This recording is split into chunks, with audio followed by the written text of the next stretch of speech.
శ్రీ గురు గణేశ శారదాభ్యో నమ. వాగ్వనం ప్రేక్షకులకు నమస్కారం.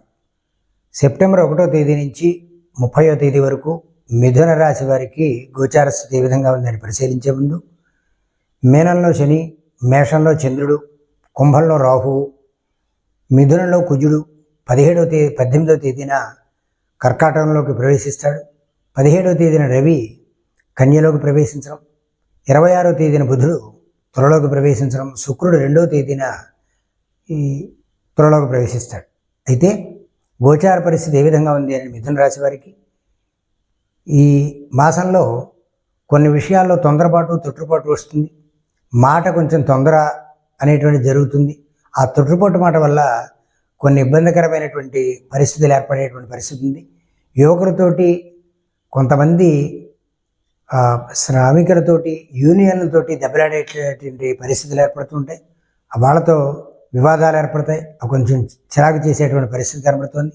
అలాగే శారీరకమైనటువంటి కొంత అస్వస్థత ఏర్పడే పరిస్థితి, వేడి వల్ల కొంత అనారోగ్యం వచ్చేటువంటి పరిస్థితి కూడా గోచరింపబడుతుంది.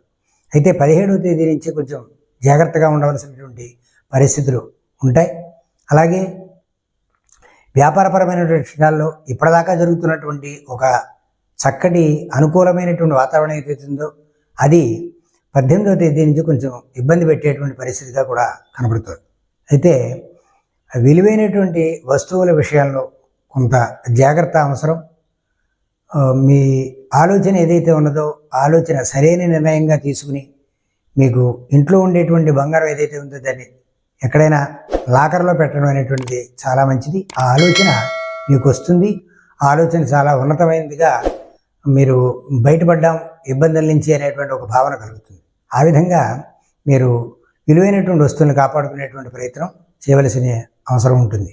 అలాగే విద్యార్థులకి అనుకూలత అనేటువంటిది మొదటి 2 వారాల్లో ఉంటుంది. తర్వాత కొంత అననుకూలత ఏర్పడేటువంటి పరిస్థితి ఉంది. కాబట్టి మీరు ప్రయత్నం చేసేటువంటి పరీక్షలు ఏవైతే ఉన్నాయో వాటికి ముందరగానే ప్రిపరేషన్స్ చేసుకోవడం చాలా మంచిది. మరింత అనుకూలత పొందడం కోసం ఆదిత్య హృదయం పారాయణ చేయడం వల్ల మంచి ఫలితాలు ఏర్పడేటువంటి అవకాశం ఉంది.